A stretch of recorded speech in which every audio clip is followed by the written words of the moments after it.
You just realized your business needed to hire someone yesterday. How can you find amazing candidates fast? Easy. Just use Indeed. Stop struggling to get your job post seen on other job sites. With Indeed sponsored jobs, your post jumps to the top of the page for your relevant candidates, so you can reach the people you want faster. According to Indeed data, sponsored jobs posted directly on Indeed have 45% more applications than non-sponsored jobs. Don't wait any longer. Speed up your hiring right now with Indeed. And listeners of this show will get a $75 sponsored job credit to get your jobs more visibility at Indeed.com/ARTS. Just go to Indeed.com/ARTS right now and support our show by saying you heard about Indeed on this podcast. Terms and conditions apply. Hiring? Indeed is all you need. The Signal Oil Program, The Whistler. Yesterday, the Whistler visited the Jack Benny program, where Mr. Benny sounded something like this.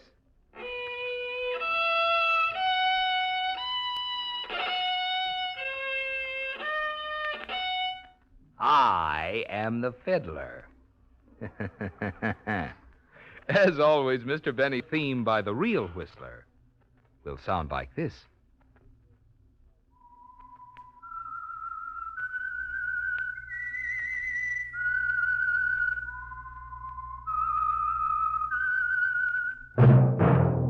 That whistle is your signal for the Signal Oil Program, The Whistler.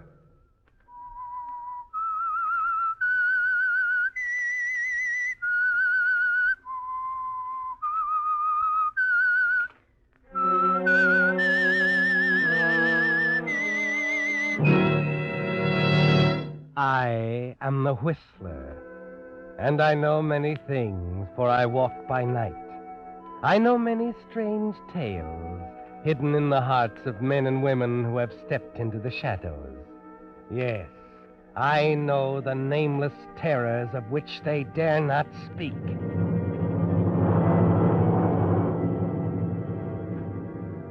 Yes, friends, it's time for the Signal Oil Program, The Whistler. Rated by independent research, the most popular West Coast program. In gasoline, you know, it takes extra quality to go farther. And Signal is the famous Go Farther gasoline. So look for the Signal circle sign in yellow and black that identifies Signal service stations from Canada to Mexico. And now the Whistler's strange story, Masquerade.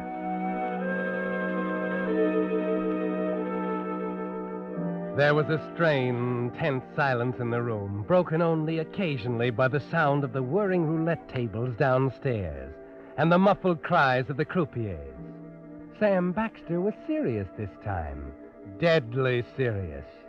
Irene could tell it by the nervous habit he had of blinking his eyes, cold, gray, heartless eyes, stabbing at her now as she sat in the chair across the room.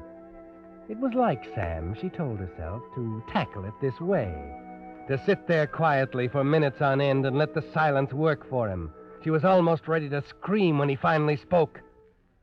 Been hitting it pretty lucky, Irene. How much you win tonight? Go ask your cashier. I hate to see that. Gambling's an awful vice. Don't want to encourage you. I've made a pretty good living at it.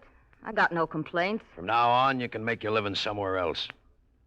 What does that mean? Means you're barred from the casino. Because from now on...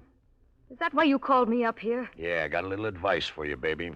You better hit the road. The town's no good for you no more. If I want advice, I'll go to a lawyer. Well, you can save yourself the time. I'm giving it to you now. For nothing. I'm going to treat you right, Irene. Yeah, here's a set of railroad tickets with a little expense dough. The vacation's on me. Well, that's a funny way to look at it, Sam. I'm making money for you, bringing in the suckers, doing my job. That's got nothing to do with it. What is it, then? I think a lot of my kid brother, Irene. What's Joe got to do with this? Plenty. He's a sucker for dames. Listen, you... Shut up. I'm telling you, he's a sucker for dames. Had to get him out of one spot before, and I'm not going to let it happen again. With you or anybody else. He's old enough to know his own mind. Where do you get off telling me how to run my personal life? Like I said, baby, the town's no good for you no more. You're taking the train tomorrow. What does Joe think of this? He likes it okay now that I explained it to him. Now listen, Sam, get this through your thick head. I love the guy. I'm on the square. Ah, well, forget it. He doesn't love you. You've got a lot of crust, Sam Baxter. I'm going to see what Joe has to say about this. Wait a minute.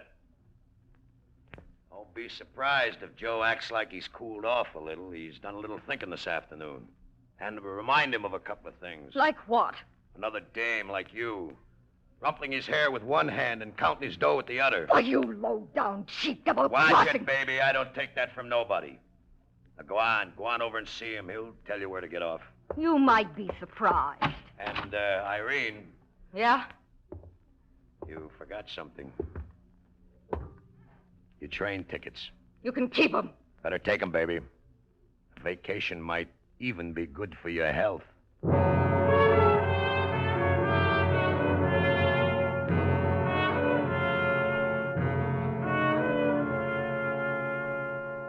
Yes, Irene, Sam hates you. As you leave the casino and walk toward Joe's apartment, the cool night air clears your head, and you realize how afraid you really are. How easy it would be for a man with Sam's power to snuff you out like a candle. Joe is alone in his apartment when you arrive. And the minute you see his face, you know Sam has put the fear into him, too. Joe. Joe, darling, what's the answer? I don't know, Irene. I'm not going to leave you, Joe, not now. Nobody's big enough to separate us, not ever. Irene, darling, Oh, I love you, Joe. I love you so much it makes me sick inside. Oh, hold me, darling. Hold me close. Nobody's ever going to keep us apart. Irene. What's the matter, Joe? Irene, you don't know Sam. He's too big for us. He gets what he wants. There are guys working for him clear across the country. We can't be everywhere. We'll leave the country. Anything so long as we're together. I don't know. I don't know. There's no other way, Joe. If you stay here, he'll make a mug out of you, turn you into a criminal. You'll spend the rest of your life dodging the police and on a stir on the lam all the time. That's no way to live. Oh, we've got to try, Joe. We've got to try. Joe. Whose gun is this on the table here? It's mine, Irene. You see, he's got you carrying a gun already. Oh, Joe, if you love me, you've got to do it now. Here. Here, Joe, sit down. What do you... Please. All right. Now, here's a pen, paper. Go ahead, Joe. I want you to write a note for me to Sam. But Irene, Please, please. Say this. Dear Sam. Okay.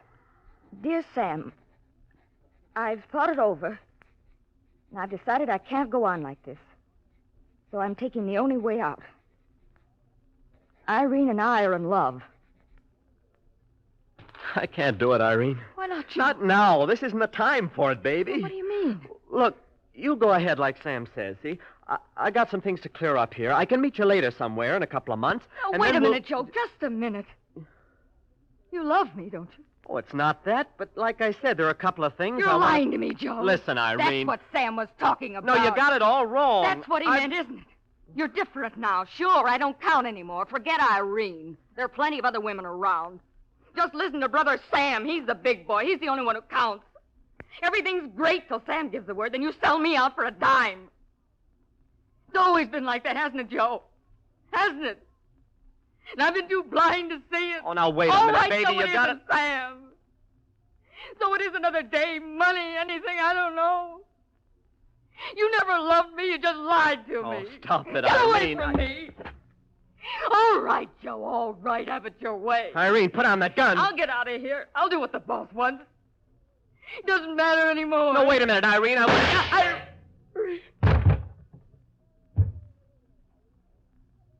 Joe. Oh. Joe. Oh, my God.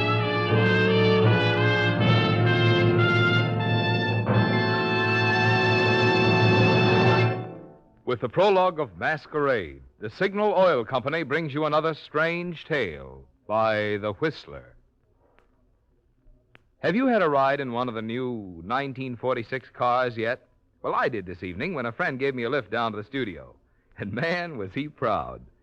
I was especially interested to hear him brag about the engineering improvements that not only gave faster pickup and smoother speed, but also better gasoline mileage. Because you know, friends, that's the same thing science did for today's Signal gasoline when they upped its power. The first thing you notice, of course, is Signal's quicker starting, its faster pickup, and its quieter, higher anti-knock. But if you check your speedometer, you'll find today's Signal gasoline also gives you a bonus of extra mileage. For after all, it stands to reason. A gasoline that helps your motor perform more efficiently also helps you get more miles per gallon. And that's why Signal says look to your speedometer for the best proof of gasoline quality. It takes extra quality to go farther. Good reason why so many drivers are switching to Signal, the famous Go Farther gasoline. And now, back to the Whistler.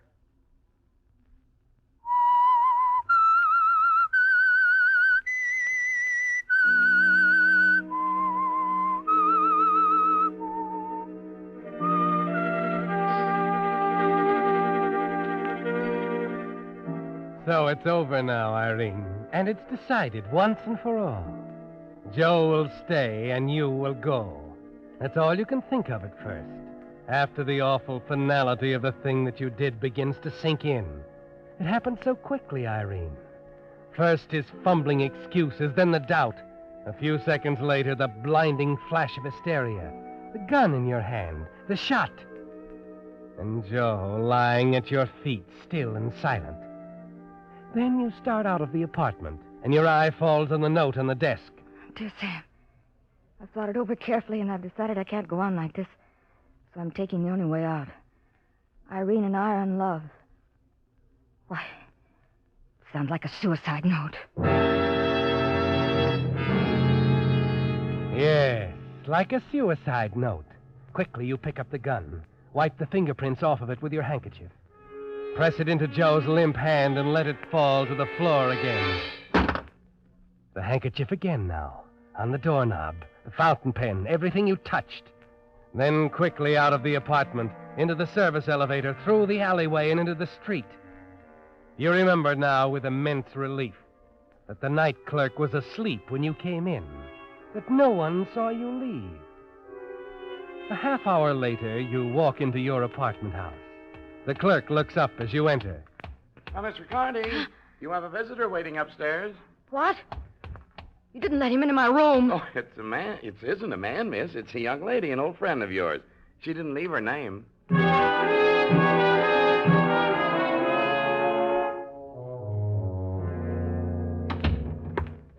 Who's here? Who? Oh, Mitzi. Hello, Irene.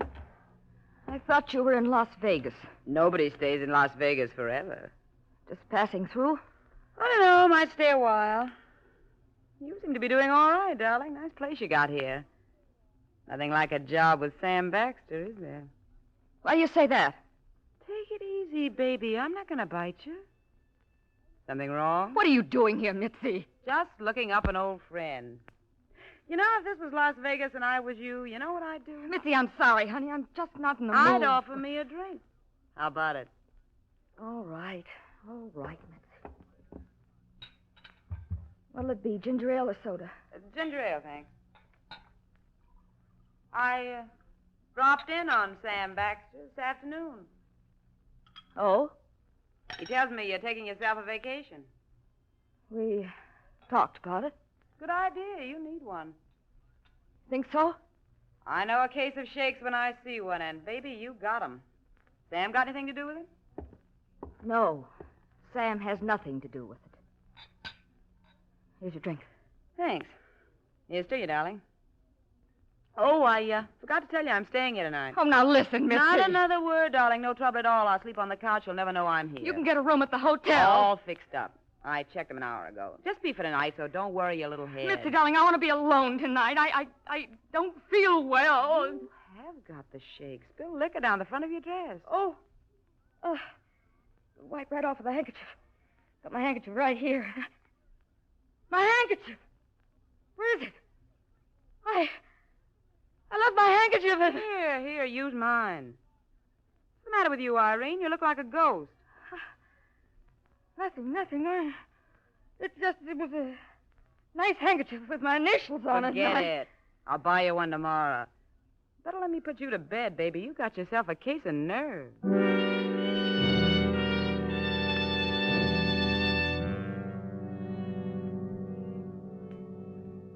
Well, Irene, what about your handkerchief? As you lie in bed, you try and tell yourself you must have dropped it on the street, that the chances are against anyone finding it where it would do you harm. But every time you close your eyes, you see it lying on the floor of Joe's apartment, where Sam is sure to find it. It seems like hours later when the phone bell cut through the darkness like a knife. Yes? Irene, Yes? this is Sam Baxter, Irene. I hate to wake you up like this, 2 o'clock in the morning and everything, but What do you want? I'm up at Joe's apartment. I got pretty worried when he didn't answer his phone. Why are you calling me? You know I am calling you, baby. Oh, listen, Sam, I'm sleepy. I don't want to play games. I always told Joe a dame was going to get him sooner or later. Why'd you have to do it to him, baby? The beef was with me. Do what to him? Kill him. Kill him? Well, Sam, you're kidding. You know, I could almost believe you if I didn't know you better. Tell me, what's this all about? What do you mean? I mean, someone shot Joe tonight with his own gun. Joe dead? Oh, baby, you're great. You're terrific. You ought to be on the stage. Yeah, he's dead. There's a suicide note in his desk. In his own handwriting. Everything's ready for the cops. If it wasn't my kid brother, I'd call it a wonderful job. Listen, Sam, I had nothing to do with it. You were going to see him tonight. Well, I called it off. I told him later. I'll give it to you straight, Irene. I think you killed him. I ain't sure yet, but I got ways of finding out. You just realized your business needed to hire someone yesterday. How can you find amazing candidates fast? Easy. Just use Indeed. Stop struggling to get your job post seen on other job sites. With Indeed sponsored jobs, your post jumps to the top of the page for your relevant candidates, so you can reach the people you want faster.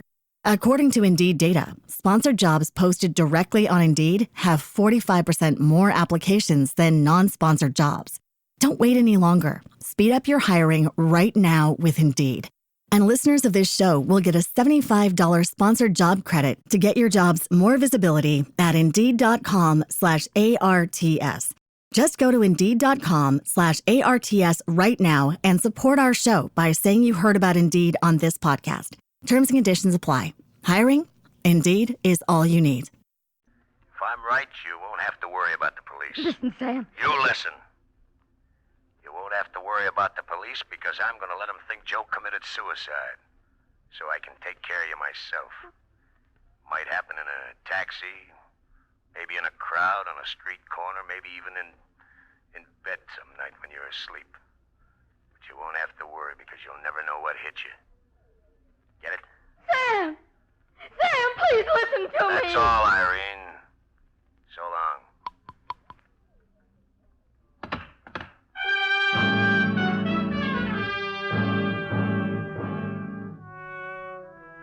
All you can think of is the lost handkerchief. And what will happen if Sam finds it? You're wondering now, imagining things, fighting the desire to run. And then you discover you're cold and walk to the closet for your robe. As you throw it around your shoulders, your eye falls on something white, sticking out of the lining of the fur coat you wore tonight, just below the right pocket. The handkerchief. Here in my coat all the time. You take one look at the bloodstain on the corner and decide to burn it right now. Quickly, through the side door into the kitchen. You touch a match to some papers in the incinerator and throw the handkerchief into the blaze. And gradually feel better as you watch it go up in smoke, and then a door closes in the other room, and you remember Mitzi.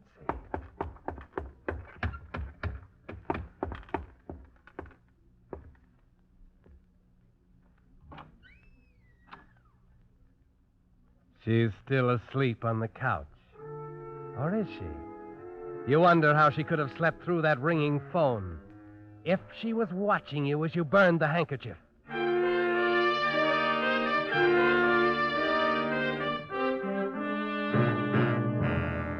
Wake up, Irene. Irene, it's 9:30. Yeah. Irene.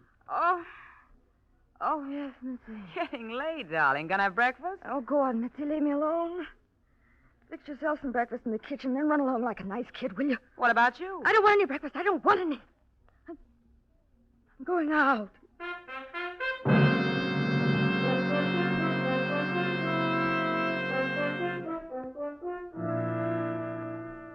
You sit in the coffee shop now, trying to choke down a piece of toast, with a morning paper in front of you, carrying a small article at the bottom of page 1 on the suicide of Joseph Baxter. That's all. 4 or 5 lines. Just another suicide. Nothing more. But over and over again inside your mind, you hear something else playing like a phonograph record. Maybe in a taxi. Maybe in a crowd on a street corner. Maybe some night while you're asleep in bed. Maybe And you know how short your time really is. crowd on a That perhaps right now he's making up his mind how it's going to happen. You know now you're going to have to run for it, Irene. No matter how useless it might seem to try to run from Sam Baxter, it's your only chance now.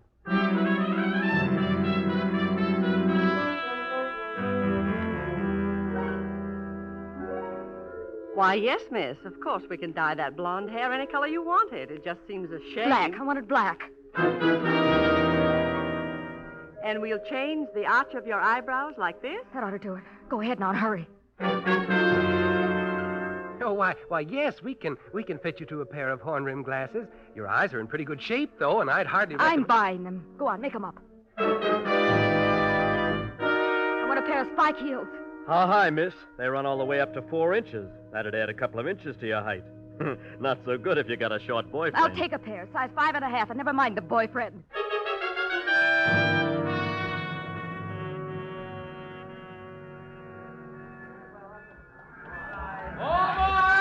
Here's my ticket. Car 15. Hey, you're just in time, lady. Right up here. 2 cars forward. All aboard!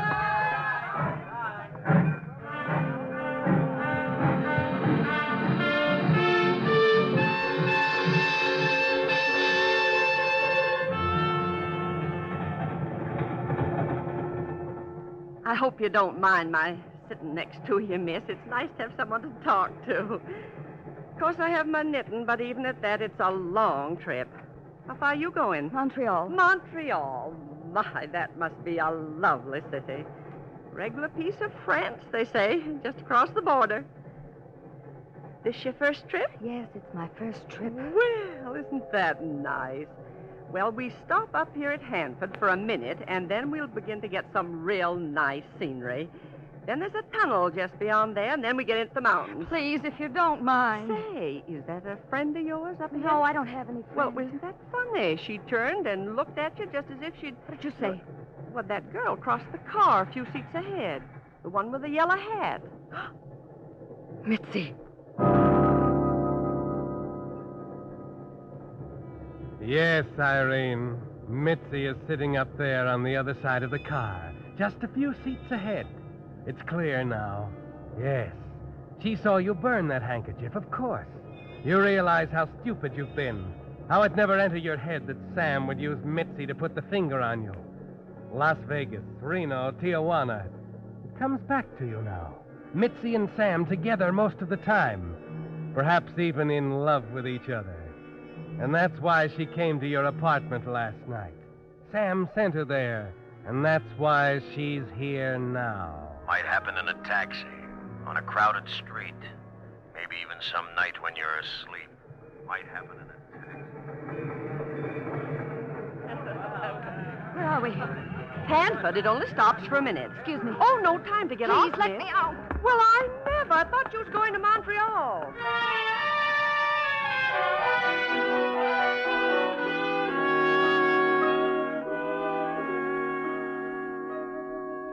You still have a chance, Irene. Mitzi's not sure of you yet, thanks to the disguise. You move down the aisle to the car exit with the commuters, start down the steps, and in one glance you realize how hopeless it all is. There on the station platform, carefully watching each passenger get off, is a big hulking man with a telltale bulge of a shoulder holster under his left arm.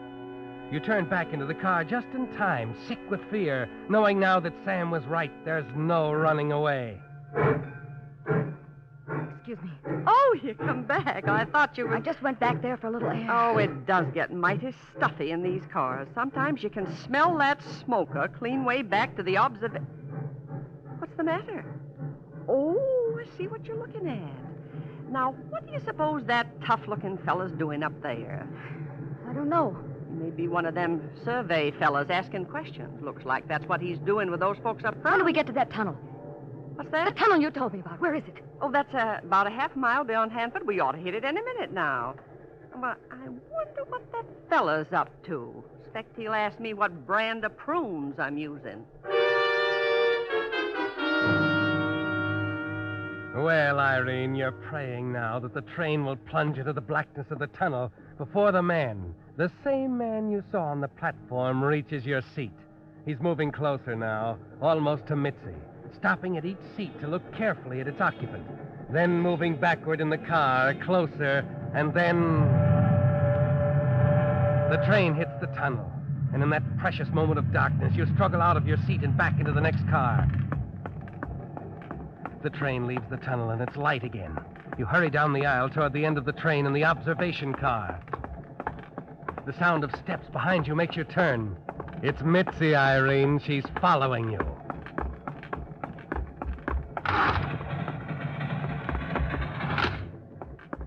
You're almost running now. It doesn't matter what the passengers think anymore.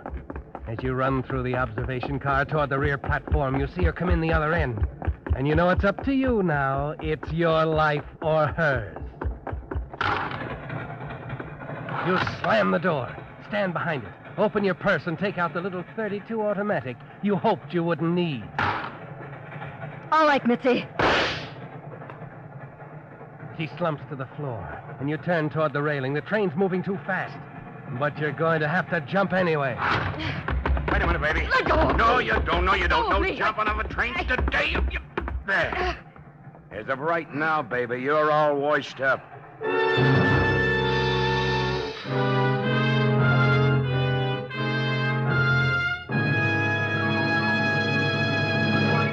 The Whistler will return in just a moment with the strange ending of tonight's story. Meantime, a word about the extra something you get when you have your car lubricated at a dealer-owned Signal gasoline station. You see, Signal dealers, being in business for themselves, do go out of their way to give you the kind of job they're proud to stand back of. It's why, for instance, they take no chances on memory when they lubricate your car. Instead, they check against Signal's factory-recommended lubrication chart, which shows every lubrication point on your car.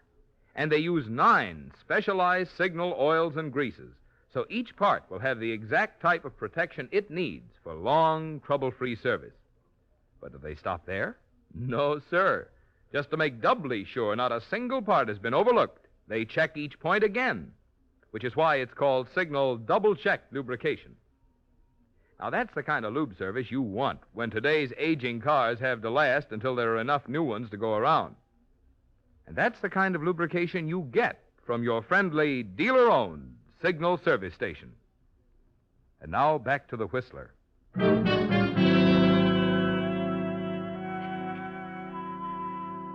Well, Irene, there's no use fighting anymore now. It's all over, and Sam Baxter has won. Suddenly, you're weak and dizzy. The sky turns a sickish green, and the floor gives way underneath your feet. When you open your eyes, you find you're up forward in one of the coaches. The train has stopped near a crossing, and some men in white uniforms are carrying Mitzi into an ambulance. You try to lift your hand to your head and discover you can't. It's a handcuff, baby. Handcuff? Why? Oh, New York Police, homicide detail. The name's Stone. police. Oh, you know all about it. I couldn't miss it. Everyone in the car saw it through that window onto the back platform. No, I mean about Joe. Joe who? Wait a minute. Why did you come onto this train? Why did you follow me? We weren't following you, lady. We were following that dame you knocked off, Mitzi Rogers. And I'm afraid it's going to go pretty tough on you. Still murder, you know. What are you talking about? Mitzi was wanted for the murder of her ex-boyfriend at his office this afternoon. Who was it? Oh, a guy that was giving her the runaround. Gambler by the name of Sam Baxter.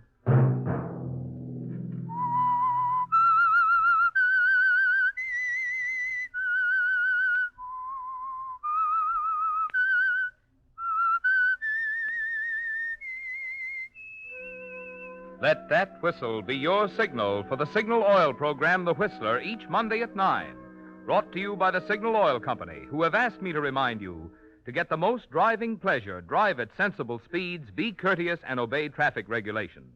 It may save a life, possibly your own. Featured in tonight's story was Lorene Tuttle. The Whistler was produced by George W. Allen, based on a story by David Kahn, music by Wilbur Hatch, and was transmitted to our troops overseas by the Armed Forces Radio Service. This is Marvin Miller speaking for the Signal Oil Company. This is CBS, the Columbia Broadcasting System.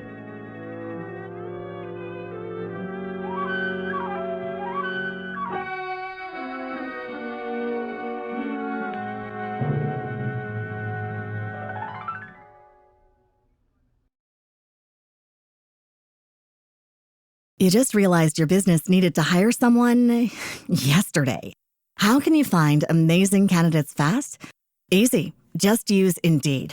Stop struggling to get your job post seen on other job sites. With Indeed sponsored jobs, your post jumps to the top of the page for your relevant candidates, so you can reach the people you want faster. According to Indeed data, sponsored jobs posted directly on Indeed have 45% more applications than non-sponsored jobs. Don't wait any longer. Speed up your hiring right now with Indeed. And listeners of this show will get a $75 sponsored job credit to get your jobs more visibility at Indeed.com/ARTS. Just go to Indeed.com/ARTS right now and support our show by saying you heard about Indeed on this podcast. Terms and conditions apply. Hiring? Indeed is all you need.